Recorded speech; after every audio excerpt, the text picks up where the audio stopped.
हा बोल. अरे यार आता काय झालं, तुला मी दिवसभर टाइम देतो ना, मग हे ब्रेकअपचं कुठं आलं मध्येच? तुम्हाला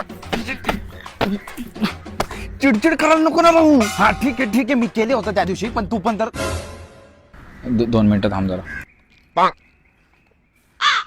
पण तू पण तर त्या दिवशी ते सेमच केलं होतं ना, मग मी काय बोललो होतं का तेव्हा तुला? आईची कटकट रे, आईची कटकट, आई शपथ रे बाबा. तुला मी फक्त बाय केलं नाही ह्याचा अर्थ असा नाही ना की मी तुला ऍटिट्यूड दाखवला. अगं तेव्हा मला जोराची शिला लागली होती, तरी सुद्धा मी तिथं थांबून तुला 17 किस केला. त्याच्यानंतर 2 मिनिटं 23 सेकंदाचं हाक पण केलं. अगं ते हाक मध्ये तुम्हाला एवढा जोरात दाबलंय ना की माझं लेंडूक आहे ना, लेंडूक बॉर्डरला होतो, बॉर्डरला. आणि परत 10 उठाभाषा पण मारलाय. त्याचं नाही तुला काय पडलं, फक्त बायचंच पडलंय. अरे आता हे कधी झालं?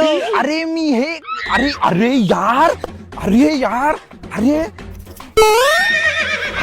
तू ना उगीच मिसअंडरस्टँडिंग कशाला करून घेतीये?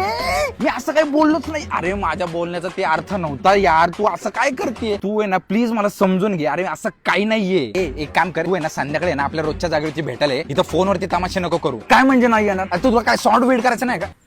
1 मिनिट. अरे भाई, अरे काय भाई, काय नाही तुझ्या बहिणींसोबत जरा रोमॅन्स चालू आहे. हा चल येऊ का? तुला शॉर्ट करायचं नाही का? माझं टाळकं सटकू नको भाई. मला आहे ना लई कसं तरी होतंय माहिती का? मी आहे ना काहीतरी फोडीन माहिती का? तुला मी शेवटचं विचारतोय, तुला शॉर्ट करायचंय का नाही? ठीक आहे ब्रेकअप करू आपण, आणि तू जेवढ्या पण गोष्टी मला दिलेत ना त्या मी समीरकडे देतो, त्याच्याकडनं घे. ठीक आहे? हा बाय, टेक केअर. सोडा.